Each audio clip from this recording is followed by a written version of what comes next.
1000 سالوں سے مل سکتا ہے، کئی ہزار سالوں سے آپ کو خطہ فلسطین کا نام تاریخ میں ضرور ملے گا، لیکن خطہ اسرائیل کا نام آپ کو کہیں نہیں ملے گا۔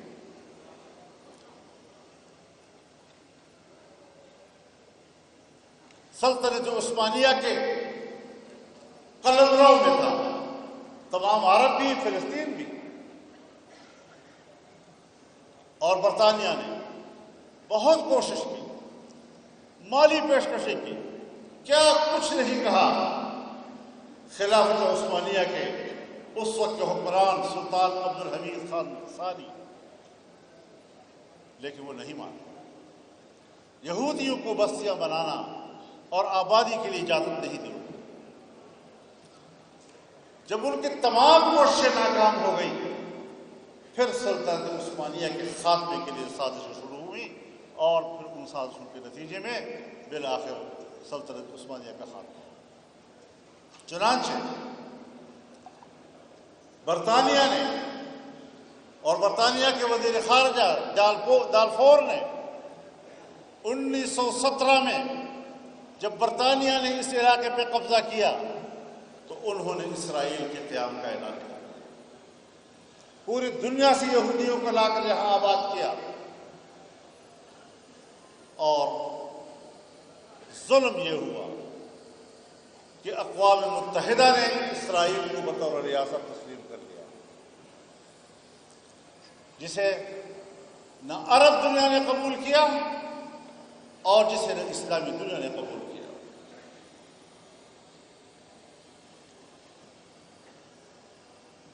اور ابھی پاکستان نہیں بنا تھا، اسرائیل کے قیام کے لیے اقوام متحدہ کی قرارداد پاس ہوئی، لیکن بانی پاکستان محمد علی جناح نے پہلا جو اس پر رد عمل دیا، اور میں ان تمام لوگوں سے کہنا چاہتا ہوں، ان سیاستدانوں سے، ان سیاسی جماعتوں سے، فوج سے، اسٹیبلشمنٹ سے، بیوروکریسی سے، کہ اگر پاکستان کے لیے، اس کے نظریے کے لیے، اس کے قیام کے مقاصد کے لیے قائد اعظم منبع ہے اور وہ مرجع ہے اور وہ حجت اور دلیل ہے، تو انہوں نے ہی کہا تھا کہ اسرائیل ایک ناجائز ریاست ہے، اور انہوں نے یہ کہا تھا کہ برطانیہ نے عربوں کے دل میں خنجر گھونپ دیا ہے۔ یہ پاکستان کا موقف ہے۔ سن 47 میں پاکستان بنا، سن 48 میں اسرائیل کی باقاعدہ اعلان ہوا، تو اسرائیل کے پہلا صدر اس نے اپنی خارجہ پالیسی کا اعلان کرتے ہوئے پوری خارجہ پالیسی کی اساس اور بنیاد یہ بات رکھی کہ اسرائیل کا مقصد، اعلیٰ ترین مقصد اسرائیل کا، وہ دنیا میں ایک نوزائیدہ مسلم ملک کا خاتمہ ہوگا۔ پاکستان کے بارے میں اسرائیل کی خارجہ پالیسی کی اساس کچھ ذرا عقل سے بھی سوچ رہے ہو؟ مفادات کے پیچھے جاتے ہو؟ عرب دنیا نے قبول نہیں کیا، فلسطین نے قبول نہیں کیا، فلسطینی عوام نے قبول نہیں کیا، فلسطینی قیادت نے اس کو قبول نہیں کیا، معاملات چلتے رہے۔ 1967 کی جنگ میں اور 1967 کی جنگ میں انہوں نے گولان کی پہاڑیوں پر قبضہ کیا، صحرائے سینا، مصر کے صحرائے سینا پہ قبضہ کیا، انہوں نے مسجد اقصی پہ قبضہ کیا، انہوں نے دریائے اردن کے مغربی کنارے پہ قبضہ کیا۔ تمام علاقوں پر قبضہ کرنے کے بعد اب مسئلے کی حیثیت بدل گئی۔ اب سوال پیدا ہوتا ہے کہ کوئی ملک جب دنیا میں تسلیم کیا جاتا ہے تو اس ملک کا حدود اربع معلوم ہونا چاہیے۔ پاکستان نے اگر انڈیا کو تسلیم کیا تو عمومی طور پر ہمارا اور ان کا سرحد معلوم ہے، کشمیر کے تھوڑے سے حصے میں اختلاف تھا، ہم نے ایک دوسرے کو تسلیم کیا لیکن تنازع برقرار رہا۔ لیکن اب جب آپ کا حدود اربع ہی نہیں ہے تو پھر اقوام متحدہ کی قرارداد آئی، اور اقوام متحدہ کی قرارداد نے سن 1967 کی جنگ میں عرب سرزمین پر قبضے کو ناجائز قرار دیا اور اسرائیل سے اس علاقے کو خالی کرنے کا مطالبہ کیا۔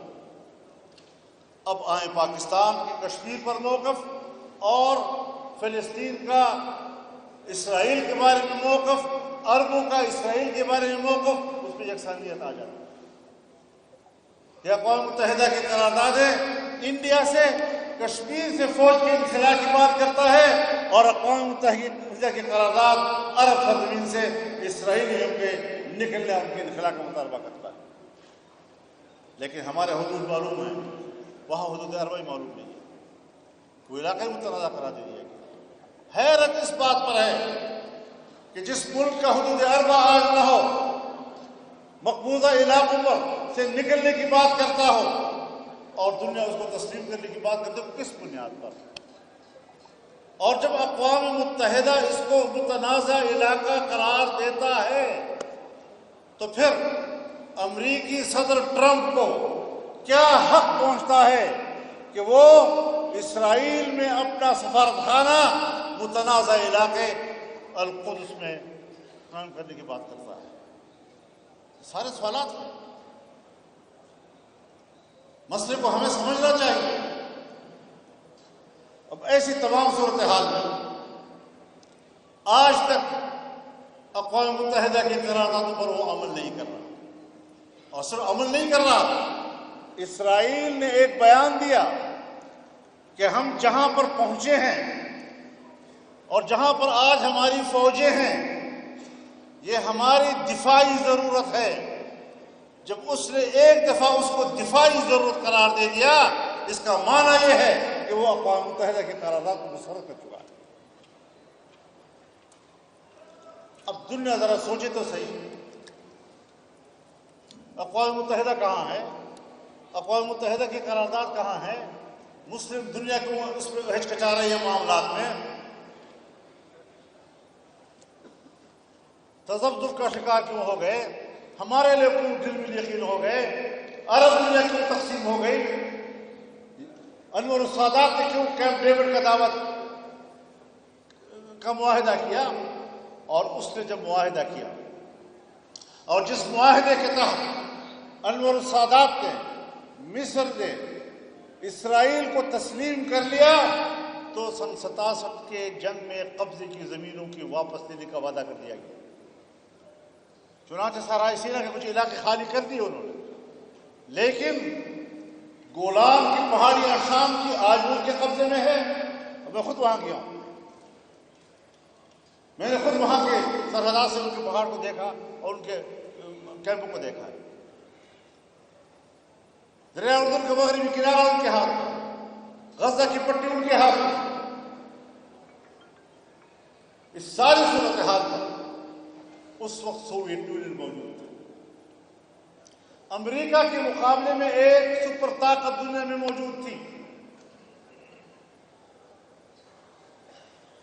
کثیر المحوری نظام دنیا میں تھا، تو عرب دنیا اس نے روس کا سہارا لیا، کیونکہ امریکہ تو اسرائیل کی بات کرتا تھا، اس کو تسلیم کرنے کی بات کرتا تھا۔